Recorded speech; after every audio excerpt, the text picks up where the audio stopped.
दोस्तों, ये कहानी एक 55 साल की शख्स की है जो कि अपने खानदान के ही एक भाई के घर जाता है और उन्हें जोर-जोर से आवाज़ देकर बुलाने लगता है। और इसी बीच उसे पता चलता है कि उसका भाई घर पर नहीं है, उसकी जो भाभी है वो घर पर अकेली है। और इसी का फ़ायदा उठाकर वो उस घर में घुस जाता है और अपनी भाभी को अकेली पाकर गलत नियत से दबोचने लगता है। और उसकी भाभी अकेली होती हैं, वो काफ़ी डर जाती हैं, इसीलिए वो ज़ोर-ज़ोर से चिल्लाने चीखने लगती हैं। और उनके चिल्लाने की आवाज़ सुनकर वो आस-पास के लोग वहाँ पर ना आ जाएँ, इसलिए वो वहाँ से भाग जाता है। और उनकी भाभी अकेले घर में रहती हैं, वो काफ़ी देर तक रोती रहती हैं। और उस दिन उन्हें अपने उस देवर के काले कारनामे के बारे में पता चलता है कि उसकी नीयत कितनी गंदी है और कितनी काली है। तभी उस महिला का पति आता है और पति के आते ही वो सब कुछ रो-रो कर बताने लगती हैं कि तुम्हारा जो खानदानी भाई है, वो हमारे साथ इस तरह से ज़ोर ज़बरदस्ती करने की कोशिश किया। अगर हम आज ज़ोर-ज़ोर से ना चिल्लाते, तो वो पता नहीं क्या कर जाता। उसके बाद उस युवक को भी बहुत ज़्यादा गुस्सा आता है और वो तुरंत अपने उस 55 साल के भाई के पास जाता है, जो कि उसके खानदान का ही भाई लगता है। उनके वहाँ जाता है और उससे गुस्से से लाल होकर उसे चिल्लाने लगता है, फटकारने लगता है कि आज के बाद तुम हमारे घर पर कभी मत आना, चाहे कितना भी दुःख हो, कितना भी सुख हो, हम आज के बाद तुमसे रिश्ता तोड़ते हैं। और अगर आज के बाद तुम हमारे घर के इर्द-गिर्द भी दिखाई दे गए, तो हम तुम्हें ज़िंदा नहीं छोड़ेंगे। ये सब कहकर वो अपने घर चला आता है। और दोस्तों, कुछ समय आगे बीतता है और उस 55 साल के व्यक्ति की, जिसने अपनी भाभी के साथ इतनी घिनौनी हरकत करने की कोशिश की, उसका कत्ल हो जाता है। और उस व्यक्ति का जब कत्ल होता है और उसके कत्ल की खबर जहाँ-जहाँ पहुँचती है, वहाँ के लोग जो उसको सुनते हैं, सबका यही कहना था कि बहुत अच्छा हुआ और उसका जो कातिल होगा, उसे कोई भी सज़ा नहीं मिलनी चाहिए। उसे तो माफ़ कर देना चाहिए, ऐसे इंसान का कत्ल होना ज़रूरी था। लेकिन कानून का तो यही था कि जो कानून का उल्लंघन करता है, उसे तो सज़ा मिलनी ही थी। दोस्तों, आज की ये जो सच्ची घटना है, ये उत्तर प्रदेश राज्य का एक ज़िला लगता है मथुरा। और मथुरा का ये घटना मथुरा की है। वहाँ पर एक पवन चौधरी नाम का व्यक्ति, जो कि अपने बड़े भाई के यहाँ दीपावली मनाने आया था अपने 3 बच्चों को लेकर। उसकी एक बड़ी बेटी होती है जिसकी उम्र होती है 14 साल और उसकी एक छोटी बेटी होती है जिसकी उम्र 13 साल है। और उसका एक बेटा भी होता है, बेटे की उम्र 15 साल होता है। और जो पवन चौधरी है वो राजस्थान का एक ज़िला लगता है, ज़िला का नाम है डींग। डींग का एक इलाका है खोह, वहाँ का रहने वाला होता है। वो अपने 3 बच्चों के साथ अपने बड़े भाई के यहाँ दीपावली मनाने के लिए आया था।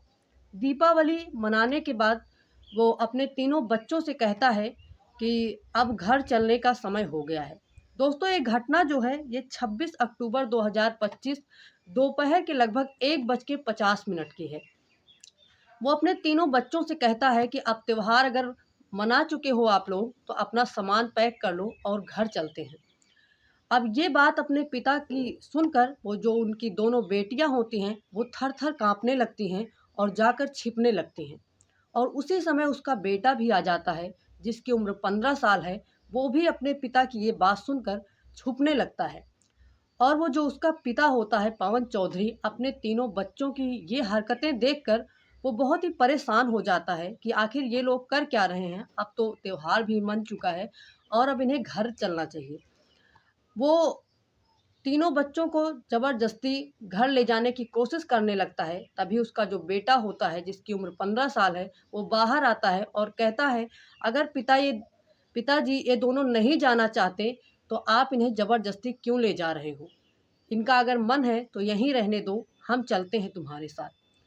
वो कहता है, उसका जो पिता होता है, जिसका नाम पवन चौधरी है, वो कहता है, इन इन दोनों को तो चलना ही होगा, चाहे तुम यहीं पर रुक जाओ। इन्हें तो किसी भी हालत में हम यहाँ पर नहीं छोड़ेंगे। तभी उसके जो परिवार के लोग होते हैं, वो कहते हैं कि रहने दो, बच्चे हैं, अगर इनका यहाँ पर मन लग रहा है, तो 2-4 दिन और रह लेते हैं। लेकिन तभी वो गुस्से में आ जाता है और अपने बेटे के सामने अपना एक तमंचा और एक चाकू निकालता है और कहता है, कि अगर कोई भी घर जाने से मना किया तो यहीं पर मार कर तीनों को लिटा देंगे। ये देखकर बच्चे डर जाते हैं और बच्चे ज़ोर-ज़ोर से रोने लगते हैं। तभी उसका जो 15 साल का बेटा है, वो अपने चचेरे भाई के साथ जाता है, जिसकी उम्र 15 साल होती है।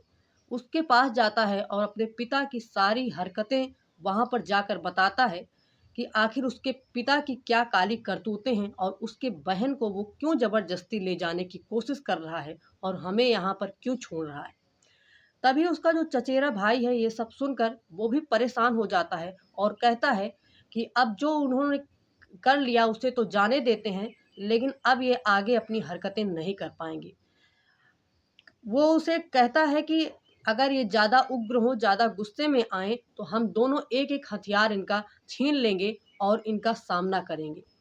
ये 15 साल के बच्चे इतने साहसी थे कि जब उसका पिता गुस्से में आ गया और अपने तमंचे और अपने चाकू निकाल लिए तो वो दोनों बच्चे वैसा ही किए। एक ने चाकू छीन ली और एक ने तमंचा छीन लिया। वो बच्चे हिम्मत के साथ डटे रहे और तभी वो और ज़्यादा गुस्से में आ जाता है, क्योंकि उसे भी पता था कि बच्चे हैं, वार कर सकते हैं। वो उन बच्चों से वो सब छीनने की कोशिश करता है, तभी एक के हाथ में, जिसके हाथ में चाकू है, वो 2-3 चाकू उसके शरीर पर जड़ देता है। एक उसके चेहरे पर लगती है, एक सीने पर लगता है और एक सर पर लगती है। वो बहुत ही बुरी तरीके से घायल हो जाता है। लेकिन जब वो घायल होता है, तो वो और ज़्यादा एनर्जी के साथ उन बच्चों से भिड़ने की कोशिश करता है। लेकिन वो बच्चे डरते नहीं हैं, तभी जिसके हाथ में तमंचा होता है, वो एक फायर झोंक देता है। एक ही नहीं, उसने तुरंत तमंचा तैयार किया, उसने एक फायर और झोंक दिया। अब वो बुरी तरीके से घायल हो जाता है और वहीं पर उसकी मौत हो जाती है। अब जिस तरीके से हवाई फायर हुआ, ये आवाज़ आस-पड़ोस में जाती है और आस-पड़ोस के लोग वहाँ पर इकट्ठे हो जाते हैं। और तुरंत पुलिस को फ़ोन किया जाता है। पुलिस आती है और कातिल का पता लगाने लगती है। तभी वो दोनों बच्चे बहुत ही साहस के साथ पुलिस के सामने खड़े हो जाते हैं और अपना जुर्म कबूल कर लेते हैं। लेकिन इसके साथ-साथ वो अपने पिता की काली करतूतें भी बताते हैं। पुलिस के पूछताछ करने के बाद वो 15 साल का बच्चा अपने पिता के बारे में जो-जो भी उसे मालूम था, जो-जो भी उसने अपने आँखों से देखा था, वो सब कुछ उस पुलिस के सामने बयाँ करना शुरू करता है। वो बताता है कि जून का महीना था, उसकी दोनों बहनें हॉस्टल से आई हुई थी। दरअसल वो जो उसकी दोनों बहनें थी, 13 साल की, एक 14 साल की, वो हॉस्टल में रहती थी और जब वो हॉस्टल में रहती थी, तब तो उन्हें सुकून रहता था, लेकिन जब वो घर में आती थी, तो उनके पिता के द्वारा ही उन दोनों बच्चियों के साथ घिनौना कृत्य किया जाता है। वो बच्चा बताता है कि हमारी दोनों बहनें हॉस्टल से आई हुई थी और रात के समय जब खाना-पीना हो जाता है, तो उसका पिता रात के समय अपनी बड़ी बेटी के पास जाता है। तभी उसकी जो बड़ी बेटी होती है, वो ज़ोर-ज़ोर से रोने लगती है, चिल्लाने लगती है, चीखने लगती है। लेकिन वो उसे मारता है, पीटता है और उसे छोड़कर अपनी छोटी बेटी के पास जाता है और वहाँ भी ऐसा ही होता है। दोनों बेटियों को वो खूब मारता है और जब उसके रोने की, चिल्लाने की आवाज़ उसका भाई सुनता है, तो वो भाई अपने दोनों बहनों को बचाने के लिए अपने पिता के पास जाकर खड़ा होता है और उनसे लड़ने लगता है। लेकिन उसका पिता बहुत ही आपराधिक प्रवृत्ति का था, वो बच्चा भी डर रहा था, लेकिन अपने दोनों बहनों को इस हालत में देखकर उसे बहुत ही बुरा लग रहा था। उसका पिता अपना तमंचा निकाल लेता है और कहता है कि यहाँ से चले जाओ, वरना तुम्हें जान से मार देंगे। वो बच्चा डर कर अपने पिता से वो अपने कमरे में चला जाता है और वहाँ पर रोने लगता है, क्योंकि उसकी दोनों बहनें बेसहारा उस अपराधी के सामने खड़ी हुई थी, जहाँ पर उसका खुद का पिता उनके साथ इतना गलत कर्म कर रहा था। वो बच्चा मन ही मन सोचता है कि आखिर हम अपने दोनों बहनों को इस अपराधी पिता से कैसे बचाएं। तभी वो सोचता है कि दीपावली का समय आने वाला है और अपने पिता को किसी तरह से बहला फुसला कर अपने चाचा के यहाँ ले जाया जाए और वहाँ पर इनके काले कारनामे के बारे में बताकर हम शायद अपनी दोनों बहनों को बचा सकते हैं। और वो बच्चा जैसा सोचा था वैसा ही करता है और अपने पिता को किसी तरह से बहलाता है, फुसलाता है और वो अक्टूबर के महीने में जब दीपावली आती है तो अपने पिता को लेकर चाचा के यहाँ जाता है, संग उसकी दोनों बहनें भी जाती हैं। लेकिन उसे मौका नहीं मिल पाता। वो इस उद्देश्य से गया था कि वो अपने चाचा को सब कुछ बताएगा, अपने चाची को बताएगा, लेकिन उसकी हिम्मत नहीं हो पाई और जब उसका पिता बार बार जाने के लिए दबाव बना लेता है, घर आने के लिए दबाव बनाने लगता है, तभी वो बच्चा रहा नहीं जाता और अपने उस चचेरे भाई से सब कुछ बता देता है।